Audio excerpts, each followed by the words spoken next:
Of Lindy Hop, and I'm not an expert in this. Sue has more experience in this style, but there is a famous dancing couple named Dee Collins and Julie Allen, and they were prolific dancers in Hollywood back during the 1940s and 50s. Right. And people swear by that. Some people are like Frankie Dances, others are like Dee Collins. In fact, there's a joke about how many Dee Collins fans does it take to change a light bulb, and the answer is something like none, because he didn't show them how first, or something like that. Yeah, so I don't know.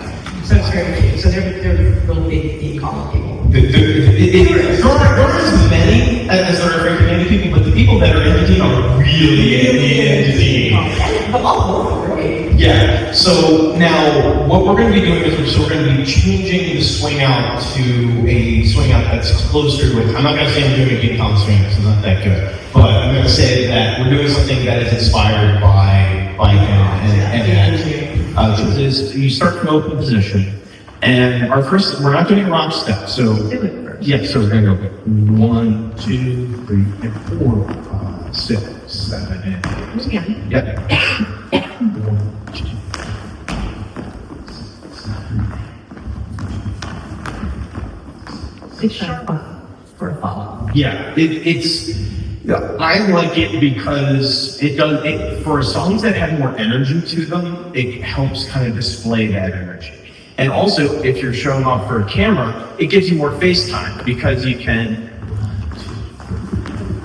So it's probably what I did. Was in one of the movies. I'm normally on a swing out, on the basic swing out. I stop, Sue, and we pause, and then I Really back. stop, but there is that little. It feels like kind of pause. Yeah, what teachers are doing. What I'm trying to do with this is I'm trying to basically immediately redirect her. Okay. I'm trying to immediately redirect her and pivot her on a spot so that we're not stopping and resetting on It's sharper. It's a sharper turn. It's a sharper turn. Kind of a nice look to it. And one of the things that I mistook until I had someone kind of explain it to me was that this move on the lead side is not made possible by the arm movement, although you might see me like moving my arms very quick. It's the feet. Okay, the footwork changes from the standard. So what normally happens, so what we're doing here is it's back together, okay, and then it's going to be a triple on, yeah, so it's going to be back together, triple, go. Normally you're like, you're doing your triples kind of together in place there. But this now you're upping the acceleration by a count. What usually happens on a basic swing out is it's 1, 2, 3, and 4. And I'm using all that 3 and 4 to get in front of the follow. Okay? So I'm kind of evenly distributing my motion of getting in front of the follow over that entire triple. Here I'm loading it all into the last step of the triple. So it goes 1, 2, 3, and go. 5, 6, 7, and 8. Okay, so there's instead of it being sort of like I'm kind of gradually coming across in front, my footwork hangs back until I drive forward on 4. And I'm driving forward and diagonally across to make up that distance. So we're covering the same ground, but we're emphasizing the distance differently. Yes. So what we're going to do now is practice the lead footwork. Back together, triple, go. Right there. That's what you're going to do. Yes. Okay, so back together, triple, go. Holding, go. Okay? And the idea here is like I want to connect with my partner by 3. I want to connect with Sue by 3.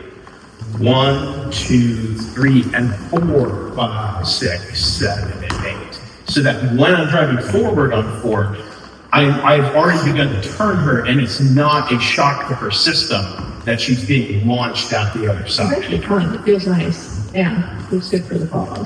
There is a lot going on with this. I know. It's fun though. It's not hard. You got this. Yeah. Oh yeah, no. Once you get it, it's a lot of fun. It just, there's a lot to it. Yeah, well, as with every swing out, there's more nuances.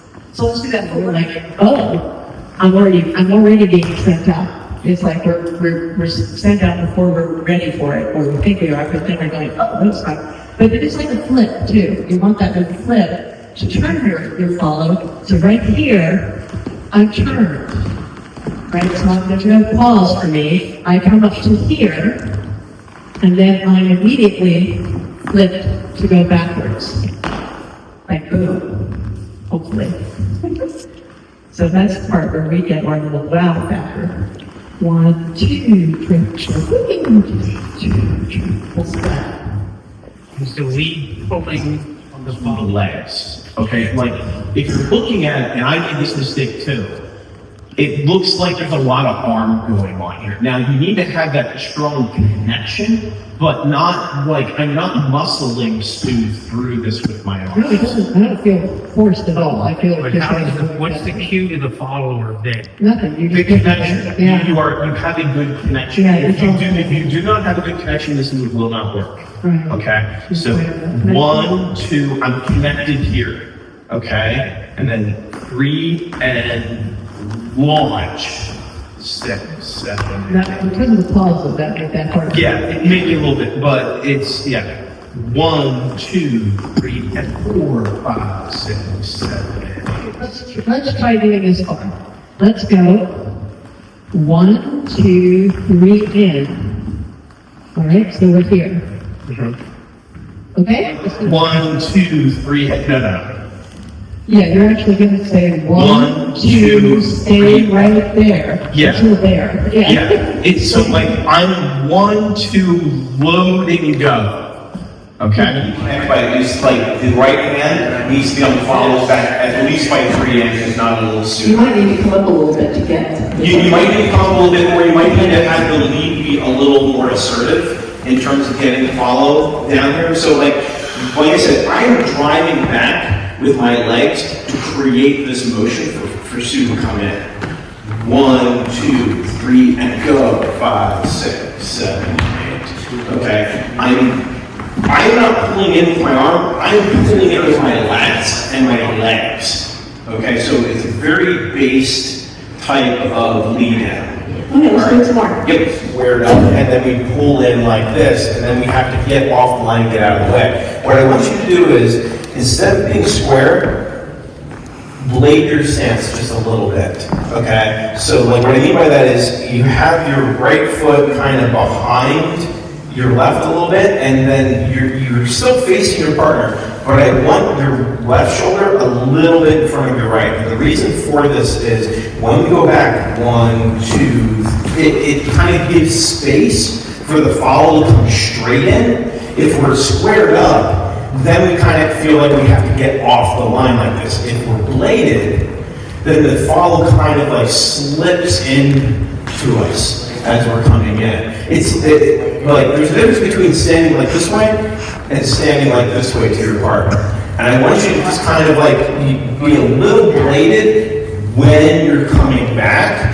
And that's going to make the approach tighter, because what's kind of happening is some of the leads, they're square, and then they're stepping out like this on this and having to come back, and it's not keeping it tight. This move's a tight move. Yeah, so we're actually coming in, and we're like passing like that, you know, it's like out and then back out. It's not around at all, it's bang.